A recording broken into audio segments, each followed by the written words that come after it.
Assalamualaikum warahmatullahi wabarakatuh. Halo semuanya, bertemu lagi dengan saya Siti Nurlela.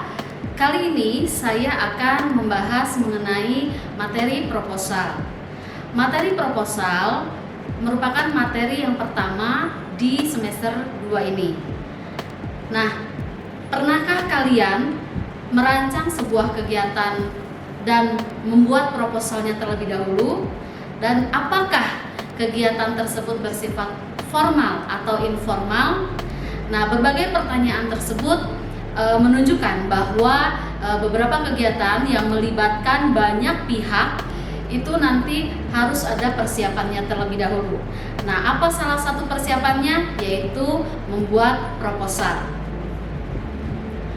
Proposal merupakan sebuah rencana kerja yang ditulis secara sistematis, terperinci, dan formal mengenai rencana suatu kerja atau kegiatan.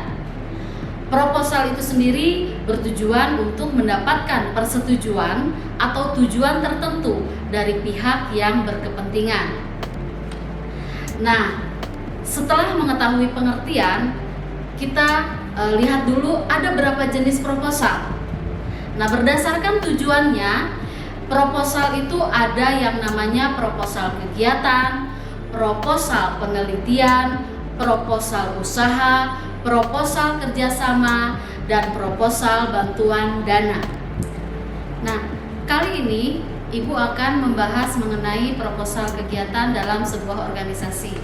Kenapa itu harus dibahas? Karena biasanya di tingkat SMA kalian banyak berorganisasi, misalnya mungkin menjadi anggota OSIS atau dan semacamnya. Nah, apa saja sistematika proposal? Yang pertama itu cover. Nah, kemudian yang kedua lembar pengesahan, yang ketiga pendahuluan, yang keempat ada isi, yang kelima penutup, dan terakhir lampiran. Baik, Ibu akan bahas mengenai cover.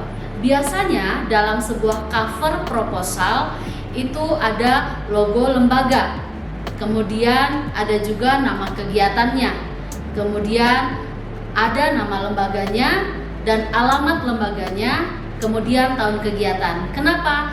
Karena biasanya dalam sebuah cover itu harus terlihat menarik.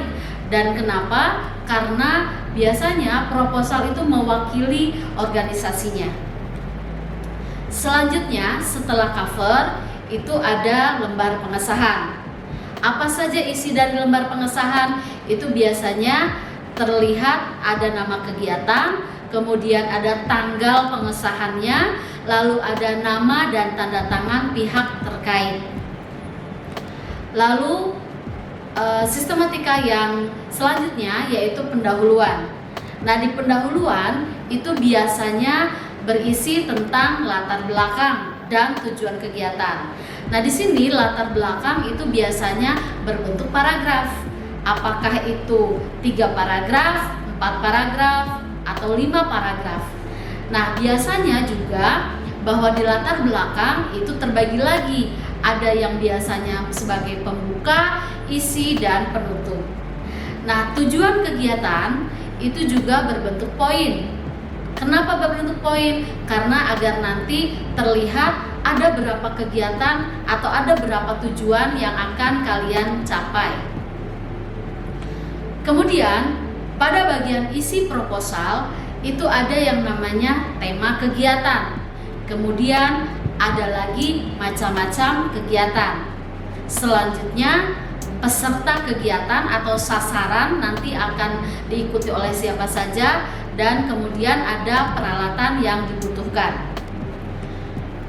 Untuk selanjutnya ada waktu dan tempat pelaksanaan. Nah, yang namanya proposal pasti harus jelas kapan dilaksanakannya, kemudian tempatnya di mana saja. Lalu di dalam isi kegiatan itu juga ada yang namanya susunan acara. Nah, biasanya susunan acara ini berbentuk tabel, dan itu biasanya dicantumkan acara akan dimulai pada pukul berapa sampai berapa. Selanjutnya untuk isi kegiatan itu ada yang namanya susunan kepanitiaan. Nah, harus jelas susunan kepanitiaannya mulai dari penanggung jawab misalnya sampai ke anggota-anggotanya. Untuk isi kegiatan selanjutnya ada anggaran dana. Nah, di sini harus jelas karena kenapa? Rp1 pun itu harus terlihat untuk apa pengeluarannya. Dan nanti biasanya harus terlihat juga kira-kira pemasukannya dari mana, kemudian pengeluarannya juga untuk apa. Kenapa? Karena agar nanti biasanya proposal kegiatan kalau kalian meminta untuk sponsor atau seperti itu, nah itu biasanya harus jelas. Terakhir, dalam sebuah proposal itu ada yang namanya penutup. Nah, penutup juga ini hanya terdiri dari beberapa paragraf agar untuk menutup simpulan dari proposalnya.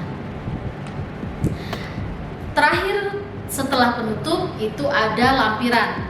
Apa saja isi lampirannya? Itu biasanya surat permohonan izin, kemudian jadwal kegiatan, lalu susunan acara, lalu rincian kegiatan, kemudian susunan kepanitiaan, rincian anggaran dana atau hal-hal yang berhubungan dengan kegiatan. Nah, selanjutnya setelah kalian tahu sistematika proposal, ada juga yang namanya kaidah kebahasaan. Dalam sebuah proposal itu harus terlihat kaidah kebahasaannya. Apa saja yang dilihat dari kaidah kebahasaan proposal? Yang pertama yaitu menggunakan pernyataan yang bersifat argumentatif. Yang kedua, pernyataan persuasif. Lalu ada kata-kata teknis, kemudian ada kata kerja tindakan, lalu ada kata pendefinisian, kata perincian, kata keakanan, dan kata denotatif. Nah, itu saja yang Ibu sampaikan mulai dari sistematika proposal dan kaidah kebahasaan proposal. Untuk lebih lanjutnya mengenai bagaimana menyusun proposal, itu akan Ibu lanjutkan di pertemuan selanjutnya. Sekian, wassalamualaikum warahmatullahi wabarakatuh.